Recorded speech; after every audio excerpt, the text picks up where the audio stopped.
Deputy ম্যাজিস্ট্রেটকে মেরে মুখ ফাটিয়ে দেওয়ার অভিযোগ উঠল হাসপাতালে কর্মী ও নিরাপত্তা রক্ষীদের বিরুদ্ধে। ঘটনায় আটক 2 নিরাপত্তা রক্ষী। ঘটনাটি ঘটেছে কল্যাণী হার্ট স্পেশালিটি গান্ধী হাসপাতালে। জানা গিয়েছে, হাসপাতালে অসুস্থ ভাইকে দেখতে গিয়েছিলেন বিধাননগরের ডেপুটি ম্যাজিস্ট্রেট সুশান্ত কুমার পালা। তার আদি বাড়ি নদিয়া তেহট্টে। জানা যায়, শুক্রবার হাসপাতালে বেতাই থেকে উকিল বালা নামে এক যুবক চিকিৎসার জন্য ভর্তি হন। তিনি ডেপুটি ম্যাজিস্ট্রেটের নিজের ভাই। এরপর শনিবার সকালে অসুস্থ যুবককে দেখতে তার পরিবারের সদস্যরা সেখানে পৌঁছন খাবার নিয়ে। অভিযোগ, হাসপাতালে ভেতরে ঢুকতে গেলে বাধার মুখে পড়েন তারা। বচসা বাঁধে উভয় পক্ষের। অভিযোগ, এরপর সুশান্ত বাবুর এক ভাইকে ধরে হাসপাতালে গ্রুপ ডি কর্মীরা মারধর করেন। ভাইকে ঠেকাতে এগিয়ে আসেন ডেপুটি ম্যাজিস্ট্রেট।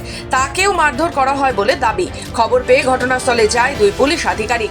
2 নিরাপত্তা রক্ষীকে আটক করে তারা। সুশান্ত কুমার বলেন, আমার ভাই হাসপাতালে ভর্তি আছে, ওকে দেখতে এসে আমার এই অবস্থা। এর বেশি আর কিছু বলবো না, আমার চোট লেগেছে। অভিযুক্ত এক নিরাপত্তা রক্ষী বলেন, আমাদের মেরেছে, আমরা কিছুই করিনি। আমার ভাই ভর্তি আছে, সেখানে এসে আমার এই অবস্থা হয়েছে। এর বাইরে গান্ধী হসপিটালে। এর বাইরে এখন আমি কিছু বলছি না। আপনারা কি কারা মারলো? আমি তো তাদের চিনি না, তারা কি হাসপাতাল স্টাফ? সম্ভবত। এরকম হঠাৎ এরকম গায়ে দিল কেন? অ্যাকচুয়াল আমি আমার ভাইকে যখন টর্চার করছিল, মানে ও খাবার নিয়ে যাচ্ছিল, আমার যে ভাইটা ভর্তি আছে খাবার নিয়ে যাচ্ছিল, তার সঙ্গে বাদ বিটানটা কিছু একটা হচ্ছিল, আমি ওকে সেভ করতে গেছিলাম।